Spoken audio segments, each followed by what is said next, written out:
Hello, beautiful people. I have something to tell you. Something I've been ashamed to say.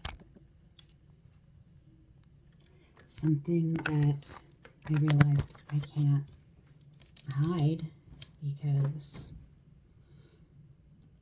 part of telling my truth is telling my whole truth.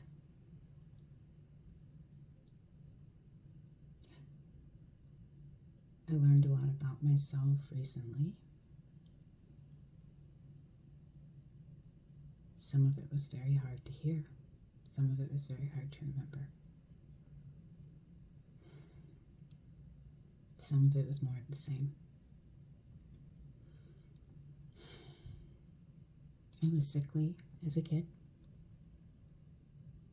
I have extended periods that I do not remember. There's many reasons for it. But what it came down to was me having a lot of medical and psychological illnesses. I have celiac disease. I have Hashimoto's. I have postural orthostatic tachycardia. I have polycystic ovarian syndrome. I have hypermobile Ehlers-Danlos.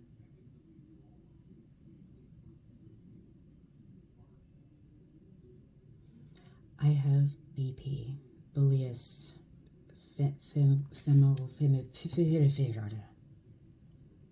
BP. It's my skin. Separates dermis from epidermis and then dissolves.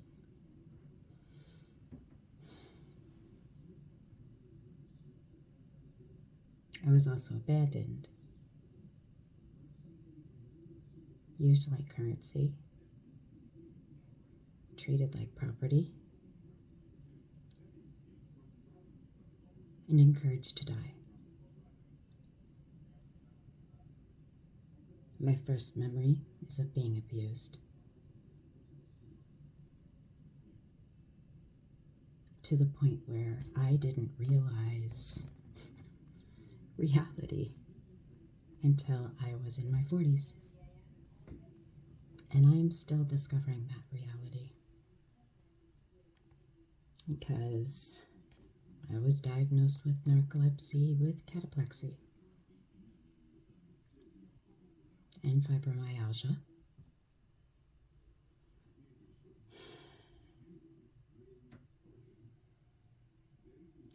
I wanted to find out when the narcolepsy started because it's usually triggered by a flu or an illness, and I had a couple of ideas.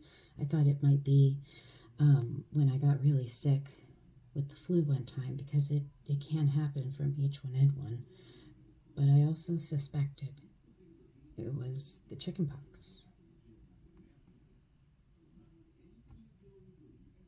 A simple question led to my mother slipping up and essentially outing herself as a dark triad. She is a narcissist. She is a sociopath. And she is Machiavellian. I truly do not know if she is sick beyond all belief, or if she truly enjoys what she does to people. I don't know.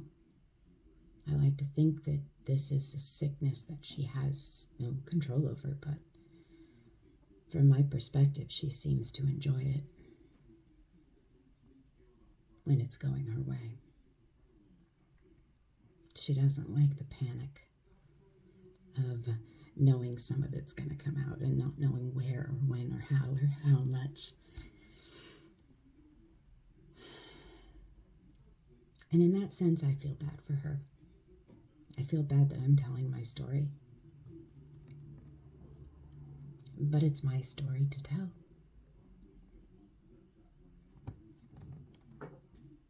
If she wanted a healthy child, she should have allowed me a healthy life instead of doing drugs the entire time she was pregnant. Instead of refusing to admit me to a hospital when I had encephalitis 3 days in a row.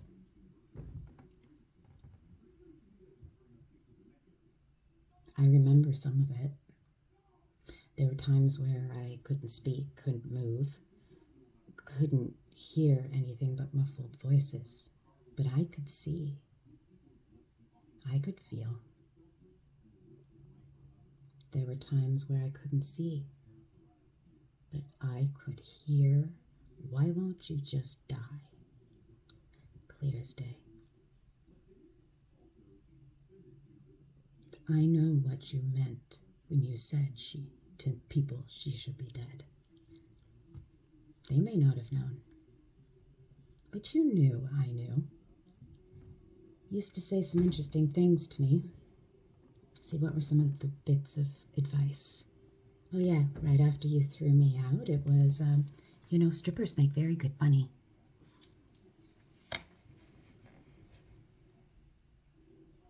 When I cut my hair, it's okay if you're a lesbian, just don't start dressing like a boy.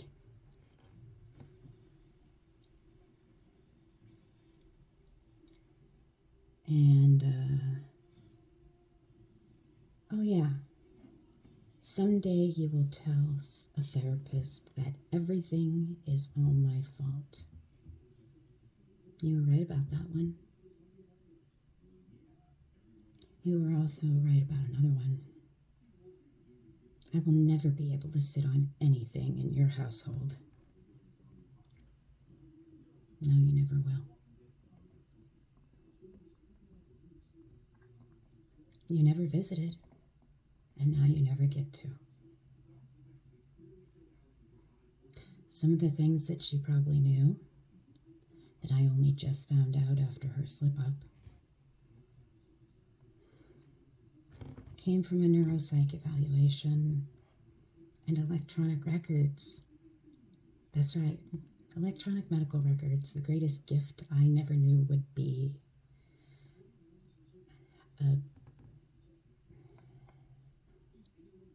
necessary.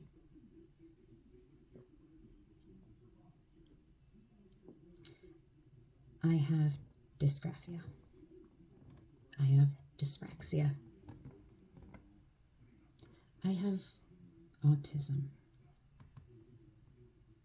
I have ADHD. I have grandiosity.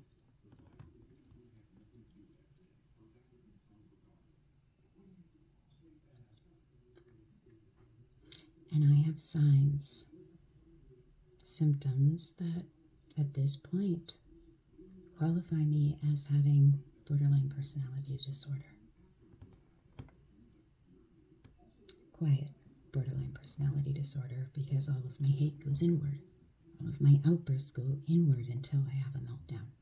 But I've hesitated to put it on my medical record because I know that things are changing as to how things like that are recorded, but also because I have autism and ADHD and narcolepsy, one with cataplexy, and brain damage from encephalitis, and a drug-addicted mother, and growing up impoverished, and realizing just yesterday how filthy I grew up.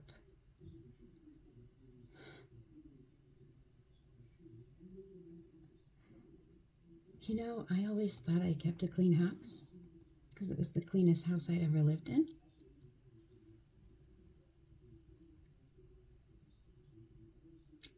I found out yesterday that I don't, that I'm not clean, that I do weird things, and that is why people have always looked at me strange my entire life. was never informed, never learned, never had any support for my chronic abuse, malnutrition, isolation,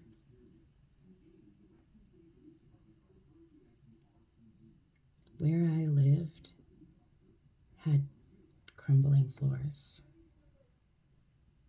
You could step on the carpet and you could feel nothing beneath you. Or you'd step on the carpet and it'd be slimy and squishy. And then you'd lay down on your stomach and play with the mushrooms on the walls.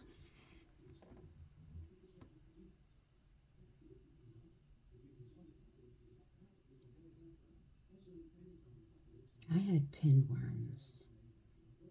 I don't know how long. She didn't care, or she didn't know, or she didn't care. When I came to her and told her about my abuse, she shamed me. So I wouldn't ever talk to anybody because, oh my God, could you imagine if you had told somebody else? Oh, what would they think of you?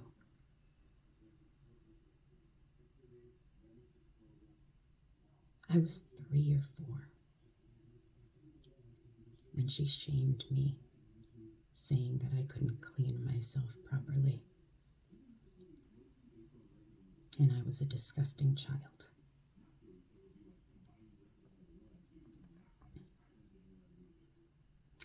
And it still took me to my 40s to realize that she did that because she was my real abuser. I was her trade goods. And then I was pretty, so I was her pretty little girl. Look at my pretty little girl. Look how well she dances. And then ignored. I was raised in a doomsday cult till I was 8. But it taught me the things I needed to get out of that sort of mindset, too. Meditation, clarity, introspection, cognitive thinking, the things they preached but didn't practice.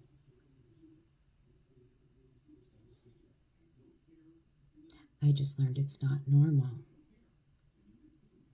to plan your trips and where you're staying based on how close they are to a nuclear target.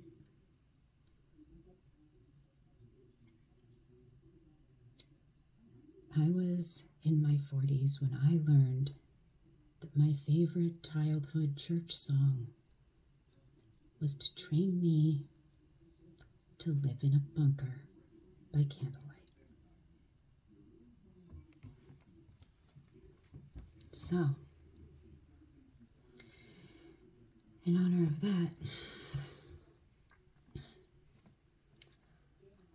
this little light of mine, I'm gonna let it shine, let it shine, let it shine, let it shine.